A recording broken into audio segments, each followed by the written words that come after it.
മുഖ്യമന്ത്രി ചർച്ച അന്തിമഘട്ടത്തിലേക്ക് കടക്കുന്നതിനിടെ V D സതീശന്റെ വീട്ടിലെത്തി നിയുക്ത MLA-മാരായ മുഹമ്മദ് ഷിയാസും VA അബ്ദുൽ ഗഫൂറും ആലുവ ദേശത്തെ വീട്ടിലാണ് നേതാക്കൾ എത്തിയത്. വിപിൻ സി വിജയൻ വിവരങ്ങളുമായി ചേരുന്നുണ്ട്. അവിടെ നിന്ന് വിപിൻ, ഒരുപക്ഷെ വി ഡി സതീശന്റെ പേര് ആദ്യം പറഞ്ഞത് ഷിയാസാണ്. ഈ പറഞ്ഞ ചർച്ചകൾക്ക് തുടങ്ങുന്നതിന് മുമ്പ് തന്നെ കൊച്ചിക്കാരനായ ഒരു മുഖ്യമന്ത്രി വേണം എന്ന കാര്യം വി ഡി സതീശന്റെ കട്ട അനുയായിയാണ് ഷിയാസ് എന്ന കാര്യത്തിൽ തർക്കം വേണ്ട നേരത്തെ മുതൽ തന്നെ.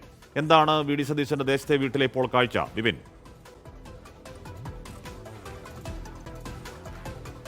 യെസ് അശ്മി, കൂടുതൽ പ്രവർത്തകർ ഇങ്ങോട്ടേക്ക് വരുന്നു. ഒപ്പം തന്നെ നിയുക്ത MLA-മാർ വരുന്നു. DCC അധ്യക്ഷനും കൊച്ചിയുടെ നിയുക്ത MLA-യുമായിട്ടുള്ള മുഹമ്മദ് ഷിയാസ് ഇപ്പോഴും അകത്ത് വി ഡി സതീശനുമായിട്ടുള്ള ഒരു കൂടിക്കാഴ്ചയിലാണ് എന്നുള്ളത് ഈ ഘട്ടത്തിൽ നമുക്ക് പറയാൻ സാധിക്കും. ഇത് ആലുവ ദേശത്തെ വീട്ടിലെ ഇപ്പോഴത്തെ കാഴ്ചയാണ്. പറവൂർ മണ്ഡലത്തിലേക്ക് വി ഡി സതീശൻ അല്പസമയത്തിനകം ഇറങ്ങും എന്നുള്ളതാണ് നമുക്ക് മനസ്സിലാക്കാൻ സാധിക്കുന്നത്. കാരണം 2 ദിവസമായി അദ്ദേഹം ആലുവ ദേശത്തെ വീട്ടിലായിരുന്നു. അതിനുശേഷം ഇന്നിപ്പോൾ മണ്ഡലത്തിൽ സജീവമാകും. 1-2 സ്വകാര്യ പരിപാടികളുണ്ട് എന്നുള്ളതാണ് അറിയിച്ചിരിക്കുന്നത്. ഈ ഘട്ടത്തിലാണ് ഇപ്പോൾ മുഖ്യമന്ത്രി ആരായിരിക്കും എന്നുള്ളതിന്റെ അന്തിമ ചർച്ചകൾ നടക്കുന്നു. അല്ലെങ്കിൽ എപ്പോൾ വേണമെങ്കിലും നിൽക്കുമ്പോഴാണ് മുഹമ്മദ് ഷിയാസും ഒപ്പം തന്നെ ലീഗിന്റെ ഉന്നതാധികാര സമിതി യോഗം അവിടെ മലപ്പുറത്ത് പാണക്കാട് ചേരുന്ന ആ സമയത്ത് തന്നെയാണ് മുസ്ലിം ലീഗിന്റെ MLA കൂടിയായിട്ടുള്ള കളമശ്ശേരി MLA VE അബ്ദുൽ ഗഫൂറും വി ഡി സതീശന്റെ വീട്ടിലെത്തി ആ ഒരു കൂടിക്കാഴ്ച നടത്തിയിരിക്കുന്നത്. അതിനുശേഷം ഇപ്പോൾ അബ്ദുൽ ഗഫൂർ മടങ്ങിയിരിക്കുന്നു.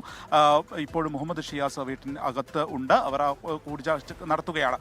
നേരത്തെ ആശ്മി ചൂണ്ടിക്കാണിച്ച പോലെ തന്നെ മുഖ്യമന്ത്രി ഈ ജില്ലയിൽ നിന്ന് വേണം, എറണാകുളം ജില്ലയിൽ നിന്ന് വേണം എന്നുള്ളതാണ് ആഗ്രഹം എന്നുള്ളത് തുറന്നു പറഞ്ഞ ആദ്യത്തെ ആൾ ഈ ചർച്ചകൾക്കൊക്കെ തുടക്കമിട്ടത് മുഹമ്മദ് ഷിയാസ് ആയിരുന്നു. മുഹമ്മദ് ഷിയാസ് അത് പറഞ്ഞതിന് ശേഷമാണ് പിന്നീട് അതിൽ വലിയ കോലിളക്കവും അതിൻ്റെ ആദ്യഘട്ട പ്രാരംഭ ചർച്ചകളും ഒക്കെ നടക്കുകയും ചെയ്തിട്ടുള്ളത്. ഏറ്റവും അടുത്ത അനുയായിയായിട്ടും ഒപ്പം മുന്നണി പോരാളിയായിട്ടും വി ഡി സതീശന് വേണ്ടി ഒരുമിച്ച് നിൽക്കുകയും ചെയ്യുന്ന ഒരാളായിട്ട് തന്നെയാണ് എല്ലാ ഘട്ടത്തിലും നമുക്ക് അറിയാവുന്നത് മുഹമ്മദ് ഷിയാസിന്. ഇതാണ് ഇപ്പോൾ ഈ പറവൂർ വീട്ടിലെ ആലുവ ദേശത്തെ വീട്ടിലെ കാഴ്ച. അദ്ദേഹം അല്പസമയത്തിനകം തന്നെ അങ്ങോട്ടേക്ക് ഇറങ്ങും എന്നുള്ളതാണ്. കഴിഞ്ഞ 2 ദിവസമായിട്ടും വി ഡി സതീശൻ ഈ വിഷയവുമായി ബന്ധപ്പെട്ട് സംസാരിച്ചിട്ടില്ല, അല്ലെങ്കിൽ മാധ്യമങ്ങളെ കണ്ടിട്ടില്ല. ഇനി ഈ തീരുമാനം വരട്ടെ എന്നുള്ള ഒരു കാര്യത്തിൽ തന്നെയാണ് അദ്ദേഹം ഇപ്പോഴും ഉറച്ചു നിൽക്കുന്നത്.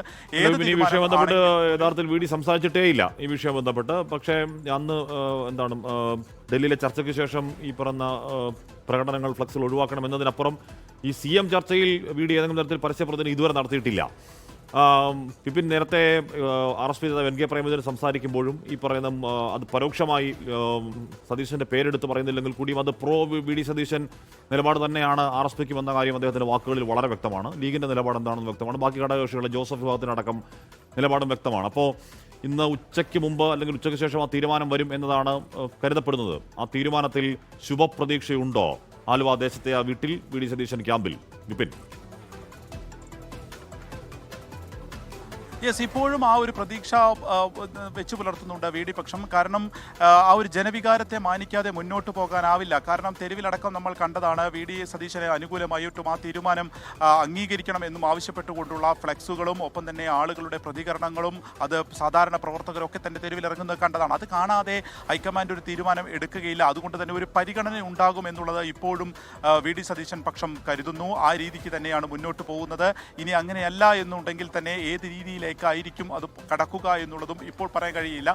കാരണം അത് തെരുവിലേക്ക് സ്വാഭാവികമായിട്ടും അതൊരു പരസ്യ പ്രതികരണത്തിലേക്ക് പോകാനുള്ള സാധ്യത ഇപ്പോഴും നിലനിൽക്കുന്നു എന്നുള്ളതാണ്. പക്ഷേ ആ ഒരു അനുകൂല നിലപാട് ഉണ്ടാകും എന്നുള്ളതിൽ തർക്കമില്ല. ഇപ്പോൾ നമുക്ക് അറിയാവുന്ന പോലെ തന്നെ മുൻ അധ്യക്ഷന്മാരെയും വർക്കിംഗ് പ്രസിഡന്റുമാരെയും ഡൽഹിയിലേക്ക് വിളിച്ച സമയത്ത് പോലും അതിൽ തന്നെ ഒരു അഭിപ്രായ വ്യത്യാസം വി ഡി സതീശൻ പക്ഷത്തിന് ഉണ്ടായിരുന്നു. കാരണം വർക്കിംഗ് പ്രസിഡന്റുമാരെല്ലാം തന്നെ കെ.സി. വേണുഗോപാലിന് അനുകൂലമായി MLA-മാരെ സംഘടിപ്പിക്കുന്ന MLA-മാരെ ആക്കുന്നതിൽ പ്രധാന പങ്ക് വഹിച്ച, അതിനുവേണ്ടി ഗ്രൂപ്പ് മാനേജർമാരായി പ്രവർത്തിച്ച ഷാഫി പറമ്പിലും അതുപോലെ തന്നെ AP അനിൽകുമാർ ഉൾപ്പെടെയുള്ളവരെയാണ് ഡൽഹിയിലേക്ക് വിളിച്ചത്. അപ്പോൾ അവരുടെ അഭിപ്രായം വരികയാണെങ്കിൽ അതിന് ഒരു സുതാര്യത ഉണ്ടാവുകയില്ല, അല്ലെങ്കിൽ അതൊരു ഏകപക്ഷീയമായി പോകും എന്നുള്ള ഒരു അഭിപ്രായമായിരുന്നു ആ ഘട്ടത്തിൽ പോലും ഇപ്പോൾ വി ഡി സതീശൻ ഉണ്ടായിരുന്നത്.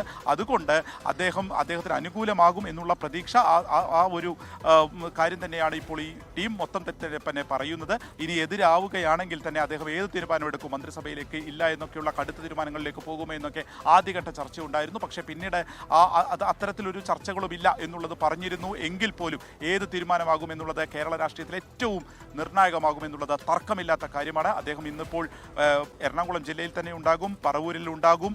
അപ്പോൾ ഇന്ന് ആ തീരുമാനം വരികയാണെങ്കിൽ ഏറ്റവും പ്രധാനമായും കാത്തിരിക്കുന്നത് പ്രതിപക്ഷ നേതാവ് ആയിരുന്ന വി.ഡി. സതീശന്റെ വാക്കുകൾക്ക് തന്നെയാണ്. അതല്ല, ഇനി മുഖ്യമന്ത്രിയുള്ള ചർച്ചകൾ കൂടി ഈ ക്യാമ്പിലൊക്കെ നടക്കുന്നു. അത് തന്നെയാണ് ഇവിടെ നിന്നുള്ള ഏറ്റവും പ്രധാനമായിട്ടുള്ള കാഴ്ച. എന്തായാലും ആ തീരുമാനം എന്താണെങ്കിലും, അത് പ്രോ വി.ഡി. സതീശൻ തീരുമാനമാണെങ്കിലും ആന്റി വി.ഡി. സതീശൻ തീരുമാനമാണെങ്കിലും, ഇന്നത്തെ ഏറ്റവും പ്രധാനമായ പ്രസക്തമായ പ്രതികരണം അത് വി.ഡി. സതീശന്റെ പ്രതികരണം തന്നെയാകും. അത് ഇപ്പോൾ തീരുമാനം ഉണ്ടാവുകയാണെങ്കിൽ കേട്ടോ, ഒന്നും പറയാൻ പറ്റത്തില്ല.